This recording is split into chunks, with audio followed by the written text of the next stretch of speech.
So at our joint meeting, we offered to the commissioners to take a bus tour.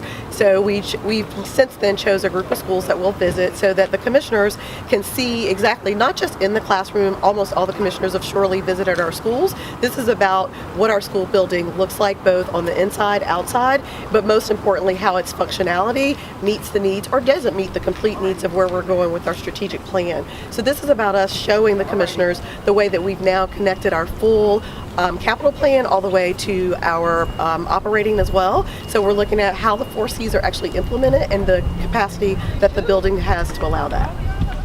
Barbara, you can go ahead and start rolling. So as we go along, different staff members will stand up and tell you a little bit about the school we're fixing to go to. We're here to get a better understanding of construction needs of the school system. We're here to see some of our newer schools, some of our older schools, and to see the challenges that the school board faces that impacts things like student assignments, the number of modular classrooms on a particular school building. And for commissioners in particular, understanding those construction needs is particularly important as we consider a bond going into 2018. And then when we get to the school site, we will offload. The principal will be there to meet you. They will take you on a quick tour if we're going to get through here by noon, the 3 schools. One of the key aspects that I'm most excited about today is the unity aspect. You don't have the school board sending us an email or a memo or vice versa, but we're going into our schools together so that to make sure that we're all on the same page regarding our construction needs. So if there are any questions from commissioners, we can ask those questions of the school board. If there are any questions of the school board, we can be there to talk to them about our challenges in terms of tax increases and bonds.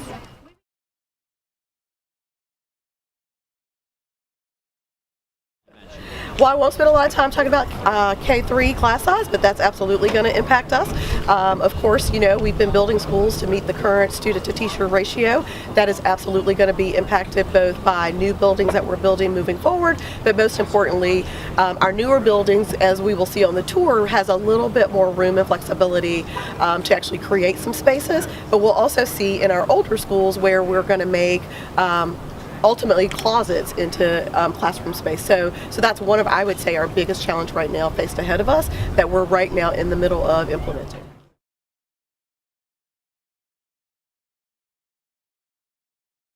So they've had to make some adjustments in order to make the legislation work. It's a school with low ceilings, small cafeteria, older spaces.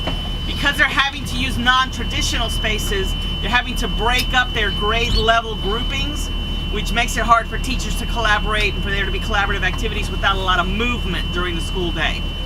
I'm gonna keep rolling. These are some of our kindergarten classrooms. Feel free to go into any of the classrooms. So now we're going to move into our book room / intervention / enrichment classroom. Okay. This is a classroom. Not really. It's a classroom. Right. Exactly. It is. It's being used as, it was a closet made into our book room, which is also made into small instructional spaces for intervention and enrichment classes. What does book room mean? Level book rooms for like guided reading lessons where they are differentiated based on the needs of kids, and so you can just go pull a certain reading level and the supplies are already there. So separate from a library or different from a library? Correct. This is for that direct guided reading instruction for students. And so teachers are coming in and out to grab that and take the supplies to their classrooms. While instruction can go on. Right, while instruction is happening within, in here. So. Now tell me more about what combination class means. What's the implication? Thank you. So K1 means that there are some kindergarten kids in there as well as some first grade kids in there. For class size legislation, we could not afford to hire another teacher for a kindergarten class or another teacher for a first grade class. So we had to be creative and have one teacher, give her a full-time instructional assistant in teaching two curricula. Which makes it very challenging. Exactly. As you can see, this is a tiny cafeteria. Even in 2 parts, but we can only get 1 grade level with about 4 classes in it at each time. We want to make sure that we're able to offer as much opportunity for our students to experience a wide variety of electives and performing arts. Is this the only play space you have? We have 8 cottages. I'm sorry. Is this the only play space you have? We have another play space, but it's very old, so we try to have K2 on that side and 3-5 on this side. Chef Fenner, Jessica. Yeah. Would you mind? Absolutely. Thank you. But then I want one of all this. I love it. And get the little welcome sign.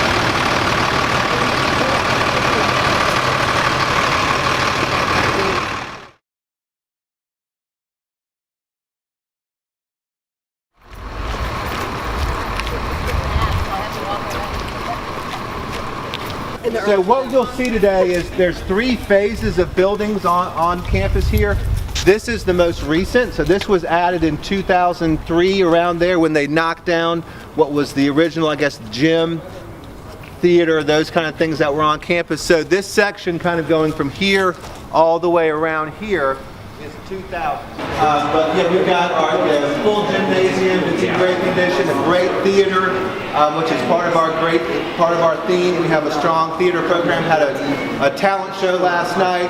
But you can see, so this is a beautiful part of our facility. It really is something we're proud of. Okay.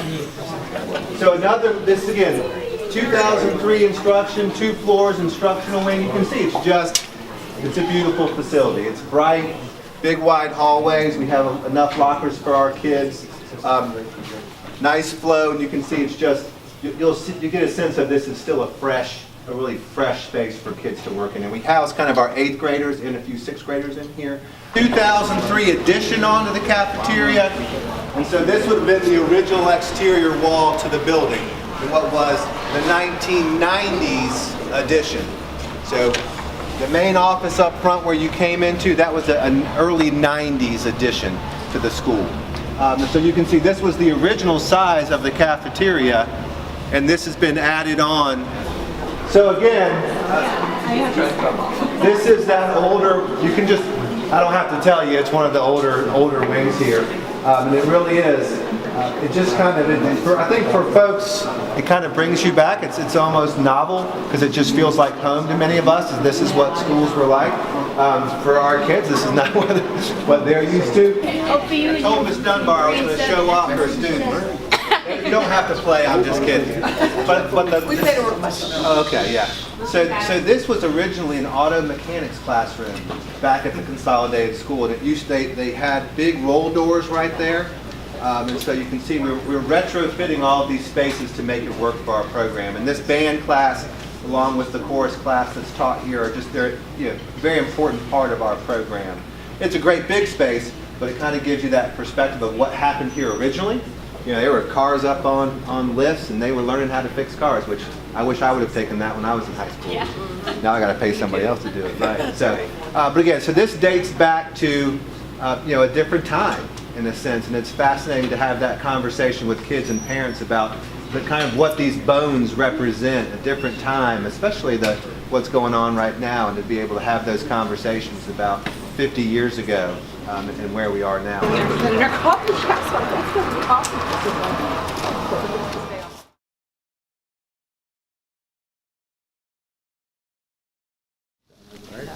Your show. Okay. Well, good morning. My name is Troy PEULER. I'm the principal of Vandora Springs Elementary School. We are at Bryan Road Elementary School. This is the swing space, as you'd call it, that we're here. I believe until July. They were telling us that Vandora Springs will be done in July and that we will transfer back over there. So we're excited about that. So this has been very exciting for me and our staff because we came from a building that was very old, built in the 1950s, and we dealt with a lot of issues there. Heating, plumbing. Literally, the last year before we moved over here, we had pipes. The school had pipes going up and down the hallways and in the classrooms. That's how they heated and cooled it. And literally, we had pipes bursting in the classroom and water coming out down the hallway. So That was the springs? that was what's that? Vandora Springs. That was the springs, exactly. Literally, Vandora Springs. So what kinds of things happen out here? So, I see the TV. Yeah, it's great to hear more about I mean, we've heard a lot about the collaborative space. Yes. It's nice to. so it's wonderful because you're able to use this space and the teacher's still able to keep an eye on them. What I see a lot of times is projects that are going on. The kids will be able to come out, work on a project, and you're able to differentiate that way too. So you have some students working on this project, another group working on a project over there. Meanwhile, the teacher is able to be there, or the teacher assistant in kindergarten. You're able to do a lot of different things in this area. So you're going to use these to raise next week? Building, I Still remember.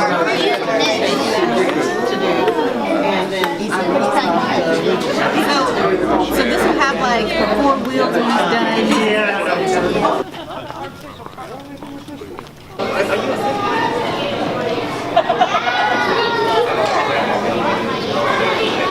We let in at 8 o'clock and we start at 8:30 and we let out at 3 o'clock. That's so nice. Yes. Yeah, so we're on the second tier. Yeah. Was it good? Good job. Awesome.